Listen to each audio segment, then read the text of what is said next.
개헌 약속 외면하는 자유한국당은 반성하라! 반성하라! 반성하라! 반성하라! 국민투표법 통과시켜 국민 참정권 보장하라! 보장하라! 보장하라! 보장하라! 자유한국당은 즉각 국회에 복귀하고 국민투표법 처리하라!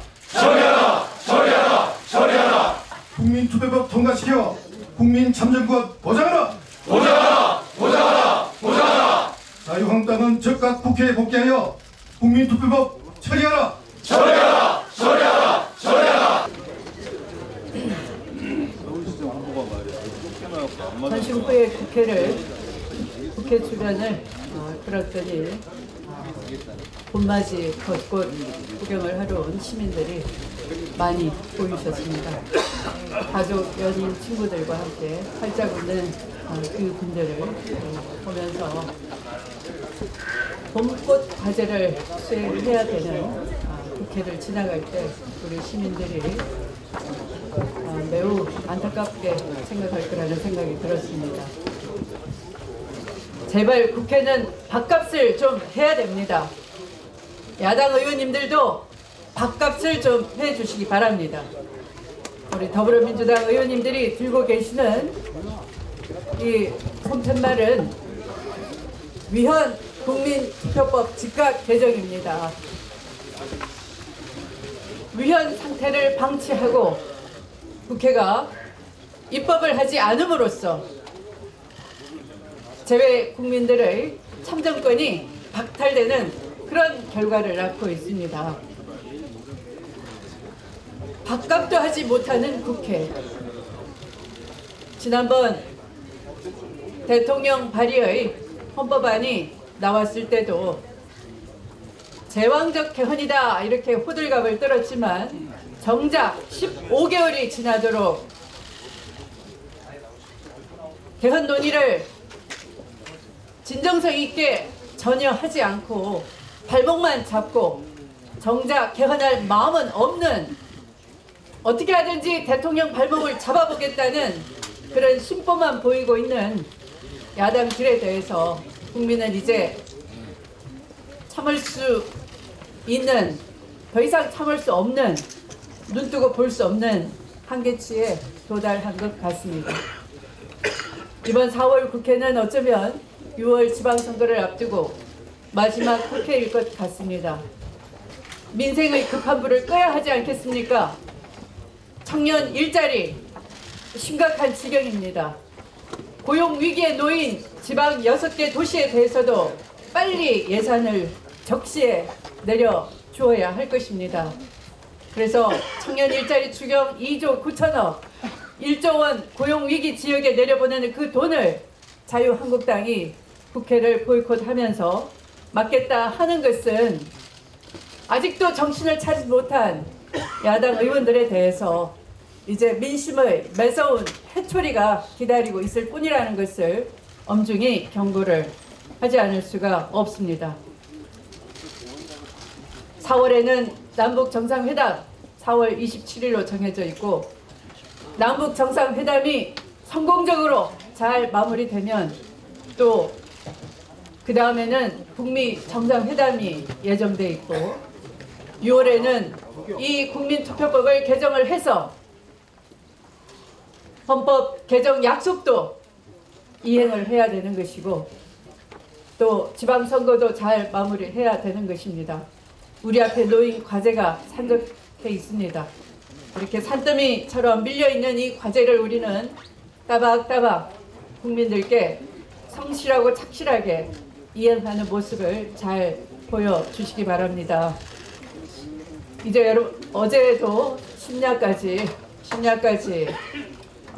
여러 개의 권역에서 시도당별로 후보자별 면접과 심사가 이루어졌습니다. 수고해주신 여러분들께 정말 감사드립니다. 애당심이 없더라면 그렇게 야심한 시각 저녁도 그런 채 회의를 진행할 수도 없었을 것입니다. 이렇게 지방선거를 착실히 준비하면서 또 후보들께서는 서로 당 안의 경쟁, 정책과 비전을 가지고 적극적인 경쟁을 해주시되 상호 도가 넘는 비방전은 자제해 주실 것을 당대표로서 말씀드립니다. 또 지나치게 대통령에게 부담이 주는 그런 문구를 사용해서 식상함을 야기하지 않도록, 진정성이 반감되지 않도록 청와대 직책을 가지고 있는 분들은 그 공식적인 직함을 가지고 운동하면 될 것이고, 여러 어깨띠나 또는 요란한 현수막을 통해서 대통령의 누가 되는 그런 일은 집권당을 품격을 떨어뜨리고 우리 내부에 비전을 실종되고 비아냥이 생기는 거니까 그런 것은 자제해 주실 것을 간곡히 부탁드리면서 오늘 말씀을 마치겠습니다. 오늘 많이 참석해 주신 의원님 여러분 감사드립니다. 모심 축사하시는 당대표님 다시 한번 박수 크게 부탁드리겠습니다. 어제 오늘 국회 정상화를 위해서 여러 가지 제안도 했고 노력도 했습니다만 아직 정상화가 되지 못했습니다.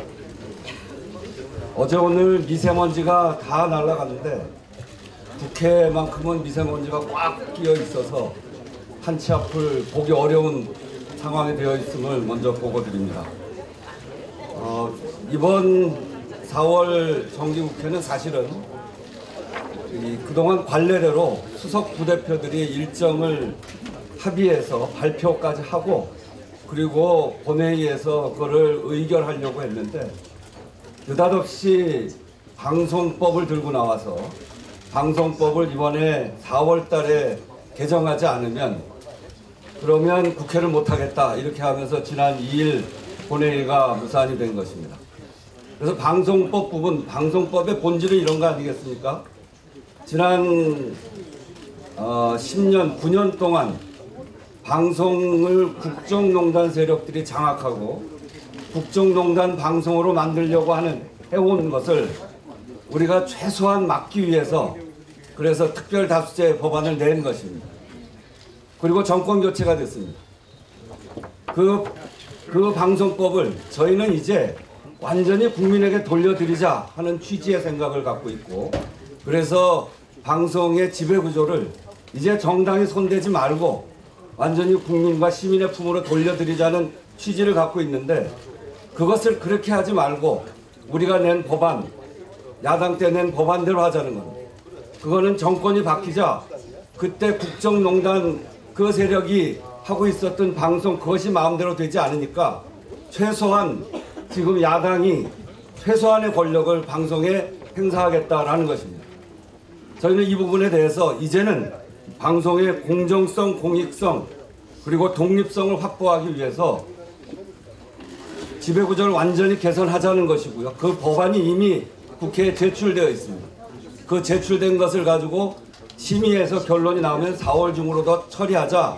그래서 원내 수석과 과방위 간사들로 구성되는 8인 회의를 통해서 논의에 들어가자 이렇게 이야기했음에도 불구하고 받아들여지지 않고 지난번에 낸 그 안을 가지고 무조건 통과시키자고 해서 합의에 이르지 못했습니다. 또 오늘 이제 들 이 국민투표법 이 부분도 사실은 충분히 시간이 있었기 때문에 국민 개헌이 이루어지면 그것에 따라서 절차법이기 때문에 하면 됩니다. 근데 벌써 1년 3개월 동안 이 개헌안을 국회에서 발의하는 것이 합의가 되지 않고 그런 상태에서 대통령이 발의를 하고 이제 4월 국회에 들었으면서 4월 20일까지 국회에서 통과되지 않으면 5월 4일로 국회 발의를 할 수 있는 시한까지 그 14일도 못 쓰게 되는 겁니다. 그래서 우선 국민투표법을 통과시키고 다 합의가 되지 않는 부분이 있다면 4월 20일부터 5월 4일 그 보름 동안 더 논의하자. 이게 지금 국민투표법을 이번에 꼭 통과시켜야 되는 이유입니다. 4월 20일까지 국회에서 통과되지 못하면 4월 23일 날 발효가 돼야 지방선거와 동시투표가 가능해지는데 그렇게 되지 않으면 이 국민개헌, 국회에서 논의하는 개헌은 4월 20일부로 종료될 수밖에 없게 됩니다. 그래서 꼭 통과를 시켜야만 되는 겁니다. 이제 이것도 시한에 거의 시한까지 왔기 때문에 더 이상 미룰 문제가 아니다. 그렇게 해서 이 문제를 계속 제기하고 있는데 아직도 야당 특히 자유한국당은 이것은 예산의 예산 부수 법안 같은 것이다. 예산만 통과되면 부수 법안이 되듯이 그렇게 하면 된다. 국민투표법이 어떻게 예산 부수 법안입니까? 이거는 개헌 투표만을 잇는 법안이 아닙니다. 그 외에도 많은 법안들을 처리할 때 많은 주요 국민투표에 붙여야 될 사안들을 처리할 때도 필요한 것이고, 특히 이번에 4월 20일과 5월 4일 그 2주간 사이에 국민 개헌에 대한 논의를 국회에서 더 진행시키려면 사전에 통과되지 않으면 안 되는 것이기 때문에 이렇게 이야기하고 있는데 영 딴소리로 이 개헌 국민투표를 방해하고 있는 점, 이런 것들이 아주 막혀있는 형국입니다. 또 하나 있습니다. 저희가 어제 개헌과 관련해서는 커다란 진전안을 내놨습니다. 5월 4일 동시투표 6월 13일 개헌과 지방선거 동시투표는 꼭 같이 해야 된다. 그렇지 않으면 개헌은 물 건너가는 것이라고 보기 때문에 같이 하자. 그래서 그거는 양보하지 못한다. 두 번째는 권력구조에 있어서 자유한국당과 바른미래당이 주장하는 거, 그건 뭐냐면 대통령 있고 국무총리를 국회에서 선출하자는 겁니다. 선출을 하고 대통령이 주는 권한은 국방, 외교, 통일 3개 부처만 권한을 주고 국무위원 임명권도 3개만 주겠다. 나머지는 국회에서 선출한 이 국무총리에게 모두 다 준다. 이렇게 되는 겁니다. 그렇게 되면 어떻게 되냐면 18부 장관 중에 3명의 장관은 대통령이 임명하고 15개 장관은 총리가 임명합니다. 5개 처 중에 대통령은 하나, 국무총리는 4개 처. 17개 청 중에는 대통령은 2개 청, 15개 청이 총리 권한입니다. 이게 무슨 대통령제입니까? 분권형 대통령제라고 책임 총리제라고 하면서 그런 이름을 붙이면서 실제로 이거는 이원집정부제, 내각제를 기반으로 한 이원집정부제고 대통령을 완전히 형해화시키는 그런 제도를 우리 보고 받으라고 하는 겁니다. 그런 건 못 받겠다. 대신 시기와 권력구조 문제는 우리가 받지 못하지만 다른 부분에 있어서는 유연한 태도로 협상하겠다. 이렇게 해서 한번 양보안을 던졌습니다.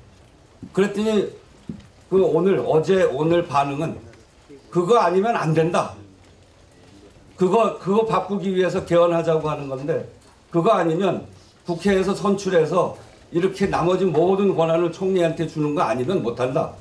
이것은 이제 이 탄핵을 통해서 앞으로 정권을 다시 갖기 쉽지 않은 국면이기 때문에 이런 형태로 해서 다시 권력에 참여하겠다, 권력을 갖겠다.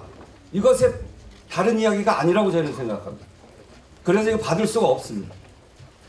저희들이 분명하게 얘기하는 것은 시기와 권력구조 문제에 있어서 지금 야당이 제기한, 특히 자유한국당과 바른미래당이 제기하는 그것은 못 받고 나머지 권력 분산과 이런 부분에 있어서는 충분히 우리가 논의하겠다.